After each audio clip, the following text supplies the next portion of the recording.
Director Sasi இயக்கத்தில் சுவாசிகா, விஜய் ஆண்டனி, திஷன், சக்தி, கருணாஸ் மற்றும் மருள்தாஸ் நடிப்பில் வெளியாகிருக்க படம் தான் நூறுசாமி. இந்த படத்தோட விமர்சனத்தை தான் இந்த வீடியோவில் பார்க்க போகிறோம். மாலை முரசு வை பிரசன்ஸ். இது படம் எப்படி இருக்கு? நான் உங்கள் விஜய் டாமினிக். எனக்கு உங்களை ரொம்ப ரொம்ப பிடிச்சிருச்சுங்க. ஏன் ஏங்க உங்களை யாராவது பிடிக்கலன்னு சொன்னதாங்க இப்படி ஏன்னு கேட்கணும். இந்த படத்தோட ஒன்லைன் என்ன அப்படின்னு பார்த்தீங்கன்னா, இத்தனை வருடங்களாக தமிழ் சமூகத்தில், அதாவது இந்திய சமூகத்தில், அதில் குறிப்பாக தமிழ் சமூகத்தில் சொல்லப்பட்ட கலாச்சாரம் என்கிற ஒரு விதத்தை அடித்து உடைக்கிற ஒரு பொருள் தான். என்ன அப்படின்னு பார்த்தீங்கன்னா, கணவனை இழந்த பெண்கள் வந்து மறுமணம் செஞ்சுக்கிறது அப்படிங்கிற ஒரு விஷயம் இருக்குல்ல. அது வந்து ஒரு 20 வயசில் ஆரம்பித்து 30 வயசுக்குள்ளே ஹஸ்பண்ட் இறந்து போயிட்டா மறுமணம் அப்படிங்கிறத இந்த சமூகம் ஏற்றுக்குது. 30 வயசுக்கு மேலே, ஒரு 35லேருந்து 40 வயசு வரைக்கும் அப்படின்னா கொஞ்சம் அப்படியா பண்ணிக்கலாம், பாருங்கள் எதுக்கு தேவை அப்படிங்கிற மாதிரி பேசுது.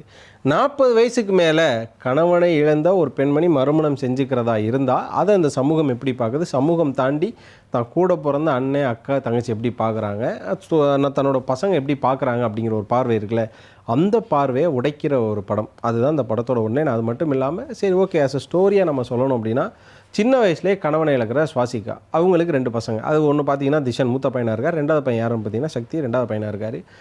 இதில் சுவாசிகா வந்து ஒரு 40 வயசுக்கு மேலே ஆகிடுது. அவங்களுக்கு ஒரு 40 வயசு ஆகிறப்ப பார்த்தீங்கன்னா திஷனுக்கும் கல்யாண வயசு, ஒரு பக்கம் சக்தியும் காலேஜ் ஃபைனல் இயர் படிச்சுட்டு இருப்பார்.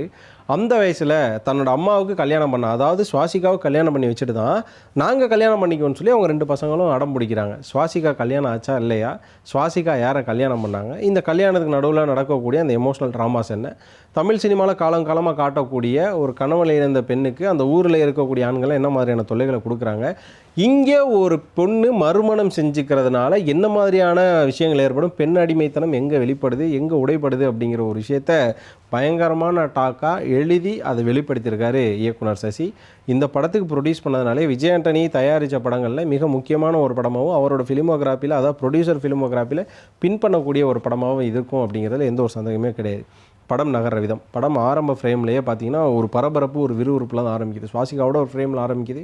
அப்போ ஒரு அவுட்லுக்கில் வைக்கிறாங்க, இந்த வீடு கடனில் உள்ளதுன்னு சொல்லி ஒரு வீடு, அதுக்குள்ளே கேமரா போது சுவாசிகா அழுகுறாங்க, திடீர்னு எந்திரிச்சு எங்கேயோ போகிறாங்க. போனதுக்கப்புறமா சுவாசிகாவுக்கு ஒரு ஆக்சிடென்ட் நடக்குது. அதோட அந்த சீனை கட் பண்ணி அதுக்கப்புறமா அங்கே ஏன் சுவாசிகா உட்காந்து அழுகுறாங்க அப்படிங்கிற மாதிரி ஒரு கதையை ஆரம்பிக்குது. அந்த கதையை ஆரம்பித்ததுக்கப்புறமா யூஸ்வல் சினிமாவில் இருக்கக்கூடிய ஒரு மிடில் கிளாஸ் கதையை காட்டுறாங்க. ஒரு அம்மா, ஹஸ்பண்ட் இல்லாத சிங்கிள் பேரண்ட்டாக ஒரு அம்மா 2 பையனை வளர்க்குறதுக்கு எவ்வளோ கஷ்டப்படுறாங்க, யார் யார்ட்டெல்லாம் உதவி கேட்குறாங்க, அந்த உதவிகள்லாம் நடக்காது, இந்த மாதிரியான விஷயங்கள் அது யூஸ்வலாக போகுது.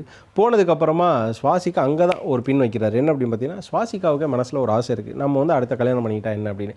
அது வேறு எந்த நீடுக்காகவும் கிடையாது. ஏன்னா அவங்களுக்கு வந்து ஒரு சாமானிய பெண் அப்படிங்கிறதுனால அவங்களுக்கும் இந்த பொட்டு வைக்கிறது, பூ வைக்கிறது, வளையல் போட்டிக்கிற, கல் சேலை கட்டுறது அவங்களுக்கு ஆசை இருக்குது. ஆனால் தன்னோட பசங்களுக்காக யோசிச்சுட்டு அமைதியாக இருக்காங்க. தன்னோட மூத்த பையன் கிட்டத்தட்ட காலேஜ் படிக்கிறப்ப அவங்களுக்கு அந்த ஆசை வருது. அதை வந்து ஒருத்தங்க அப்ரோச்சும் பண்ணுறாங்க. அதுக்கு சுவாசிகா சொல்கிற பதில், என்னோட பையன் சொல்லிட்டா ஓகே சொல்லிட்டா நான் பண்ணிக்கிறேன். அப்போ வந்து ஒரு பிளவு ஏற்படுது, பையனுக்கும் அம்மாவுக்கும் பிளவு ஏற்படுது.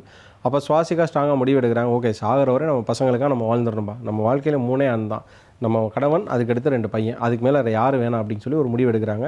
எந்த இடத்துல இந்த பசங்க தன்னோட அம்மாவோட உணர்ச்சின்னு சொல்ல முடியாது, எப்படி தன்னோட அம்மாவோட கஷ்டத்தை புரிஞ்சுக்கிறாங்கன்னு இருக்குல்ல, அதுதான் இந்த படத்தோட ரைட்டிங்கும் ஒரு மெச்சூர்டான மேக்கிங் சொல்லலாம். சொல்லப்போனால் அது ஒரு டைலாக்ல கன்வே பண்ணியிருப்பார்.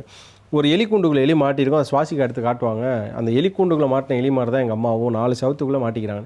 ஏன்னா அவங்களுக்கு வேறு வேலையே இருக்காது, அந்த பசங்களை பார்த்துக்கிறது, வீடு கூட்டுறது, கழுவுறது, ரொட்டீன் ஒரே ஒர்க் தானே. அப்போ இன்றைக்கி இருக்கிற ஒரு லைஃப் ஸ்டைலில் நம்ம என்ன பண்ணுறோம், நம்ம வேலையெல்லாம் பார்த்ததுக்கப்புறம் நம்மளுக்கு வந்து நிறைய விஷயங்கள் வெளியில் இருக்குது. ஆனால் அவங்கள மாதிரியான ஆட்களுக்கு என்ன இருக்குது, கணவன் இழந்த பெண்கள் ஊர் சைடில் போய் பார்த்தோம் அப்படின்னா இன்னுமே பார்த்தீங்க அப்படின்னா அவங்க வந்து வந்தால், அவங்க வீட்டை விட்டு வெளியில் வந்தால் ஏதோ ஒரு சுபகாரியத்துக்கு போகிறதுக்கு முன்னாடி வீட்டுக்குள்ளே போயிடுவாங்க. அவங்க எதிர்த்தாப்பில் வந்தால் வீட்டுக்கு கதவு திறக்க மாட்டாங்க. இது மாதிரி பல விஷயங்கள் இருக்குது. ஒரு நல்ல ஃபங்க்ஷன் கூப்பிட மாட்டாங்க, வளகாப்பு கூப்பிட மாட்டாங்க, எல்லாமே இருக்குல்ல. அது எல்லாமே உடைக்கிற ஒரு ரைட்டிங்காக சசி இதில் பண்ணிடுறாரு. கணவனை இழந்தால் என்ன, அடுத்து உனக்கு பிடிச்சிருக்கா, உனக்கு பசங்க இருந்தால் பசங்க ஒத்துக்கிறாங்களா, அடுத்து கல்யாணம் பண்ணு, அது வந்து ஒன்றும் பிரச்சனை இல்லை. இப்படி ஒருத்தங்களாக கால் முன்வைக்க பெண் சமூகம் இங்கே முன்னேறி போகும் அப்படிங்கிற ஒரு விஷயம். இதை எந்த இடத்துல பையன் யோசிக்கிறான்னு எழுதியிருக்காருல, அது இன்னும் சூப்பராக இருக்குது. ஒரு பக்கம் இவங்களோட ஆக்டிங்லாம் நல்லா மெச்சூர்ட் ஆக்டிங் எடுத்துகிட்டு போயிட்டுருக்காங்க. அதே மாதிரி இந்த படத்துக்கு நல்ல நார்மல் மூவிங், ஓகே சுவாசிக்கா கல்யாணம் ஆக போகுது அப்படின்னு நினச்சிட்டு இருக்கப்போ கிளைமேக்ஸில் வைக்கிற ஒரு ட்விஸ்ட்டும், அங்கே வைக்கிற இந்த டைலாக்ஸும் இருக்குல்ல, அதுவும் இந்த பாலாஜி சக்திவேல் வந்து ஒரு டைலாக் ஒன்று பேசுவார். அந்த ஊர் மக்களெல்லாம் கூப்பிட்டு அந்த கல்யாணத்தை தடுக்கிறதுக்காக ஒரு டைலாக் ஒன்று பேசுவார்.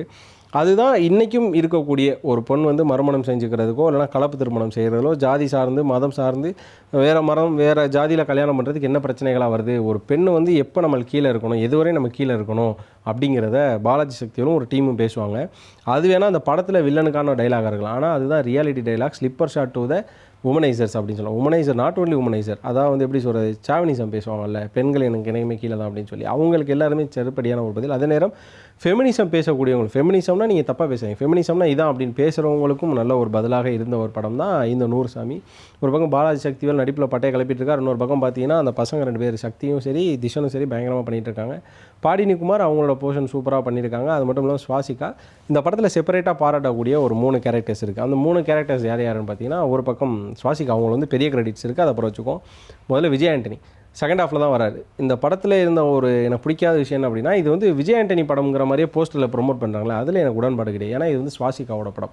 இருந்தாலும் இப்படி ஒரு படத்தை ப்ரொடியூஸ் பண்ணி அதில் ஒரு கேரக்டராக விஜய் ஆண்டனி நடிச்சிருக்காருல, சூப்பரான ஒரு கேரக்டர். அதுவும் ஒரு டைலாகு இன்னும் ஊர் சைட்லாம் பேசுவாங்க, ஆட்டும்பா ஆட்டும் அப்படின்னா ஆகட்டும் ஆகட்டும்பான்னு சொல்லலாம், அது ஆட்டும்பான்னு.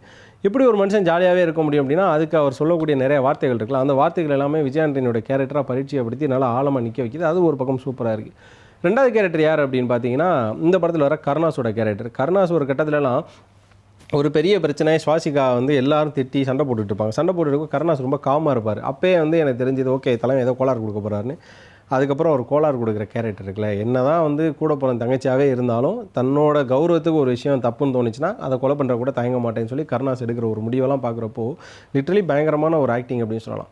அதுக்கப்புறமா 3வதாக சுவாசிகா. ஆனால் அந்த படத்துக்கு பில்லரு அவங்க தான். சுவாசிகா வந்து எந்த விதத்தில் பாராட்டுறதுன்னு தெரியல. முதல்ல தமிழ் சினிமாவில் காலங்காலமாக ஒன்று இருந்தது, அம்மா ரோல் நடிக்கிறது. அம்மா ரோல் நடிக்கிறதுனா அவங்க வந்து அந்த ஆக்டிங் பீக்லேருந்து ரிட்டையர்ட் ஆகிருக்கணும், இல்லைனா அவங்க வந்து ஒரு 50 வயசு தாண்டிருக்கணும், அப்போ தான் வந்து அவங்க அம்மா ரோல் நடிப்பாங்க.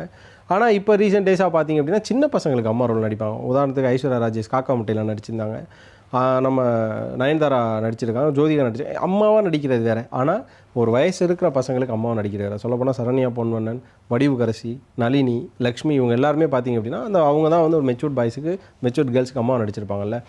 அந்த ஒரு விஷயத்தை சுவாசிகா ஹேண்டில் பண்ணது எனக்கு ரொம்ப பிடிச்சிருந்து. ஏன்னா அவங்க வந்து கேரக்டருக்கோ, அதாவது வந்து நான் இவங்களுக்கு அம்மாவை நடித்தா எனக்கு அடுத்த படம் வருமா அதெல்லாம் யோசிக்கல. இந்த படத்துக்கு இது முக்கியமாக, இந்த படம் வந்து என்ன பேசுதுங்கிறத மெயின் பண்ணி நடிச்சிருக்காங்க. ஸோ சுவாசிகாவுக்கு அதுக்கே ஒரு ஹேட்ஸ் ஆஃப் கொடுக்கலாம். ஏன்னா மாமன் படம் அப்படி தானே நடித்தாங்கன்னு நீங்கள் கேட்கலாம். மாமன் படமில் அவங்க லட்டுக்கு அம்மாவை நடிச்சிருப்பாங்க, அந்த பையன் சின்ன பையன். அதை வந்து நம்ம இதோட கம்பேர் பண்ண முடியாது. சரி, லப்பர் பந்து நடித்தாங்களே, லப்பர் பந்து அம்மாவுக்கும் ஒரு பொண்ணுக்கும் இல்லைனா ஹஸ்பண்ட் ஒய்ஃபுக்குமான படம் கிடையாது, அது வேறு மாதிரியான ஒரு படம். அப்போ அதுலேயுமே இந்த சுவாசிகாவோட கேரக்டர் இதை லிஃப்ட் பண்ணதாங்கிட்ட கிடையாது. ஆனால் இந்த படம் வந்து முழுக்க முழுக்க சுவாசிகா மேலே மட்டும்தான் லோட் ஆகுது இந்த படம். அப்போ லோட் ஆகிறப்போ ஒரு அம்மாவாக ஒரு 45 ஏன்னா அவங்க சொல்லணும் எனக்கு வயசாகிடுச்சுடா நான் டை அடிச்சுட்டு திரியிறேன் அப்படின்னு சொல்கிறதா இருக்கட்டும், வயசாக தான் ஒரு எல்டர் மாதிரி காட்டிக்கிறதா இருக்கட்டும், எல்லாருமே யங்கராக காட்டிப்பாங்க, ஆனால் அவங்க எல்டராக காட்டிக்கிறதா இருக்கட்டும், இதெல்லாம் சுவாசிகாவாக நம்ம பாராட்டக்கூடிய ஒன்று.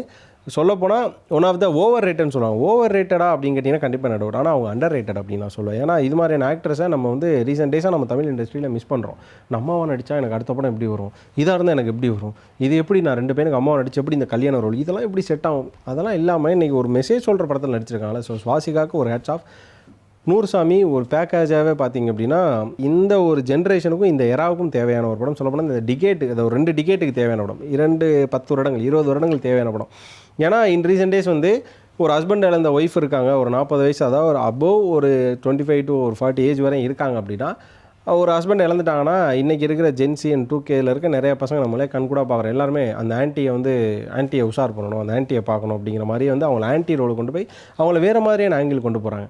ஆனால் இதில் பார்த்தீங்க அப்படின்னா தன்னோட அம்மாவுக்கு நடக்கிற வழி அவங்களுக்காக ஒரு விஷயம் எடுக்கிறது இருக்குல்ல, அதை பார்க்குறப்போ இனிமேல் ஒரு ஹஸ்பண்ட் இழந்த ஒரு பெண்ணை பார்க்குறப்போ அந்த மாதிரி ஃபீல் வர்றதுக்கு கண்டிப்பாக வாய்ப்பு இருக்காது. அப்படி வாய்ப்பு இருந்தாலுமே அவர்களுக்கு மனசுக்கு உறுத்துற மாதிரியான ஒரு படத்தை எடுத்து சசி கொடுத்துருக்காரு.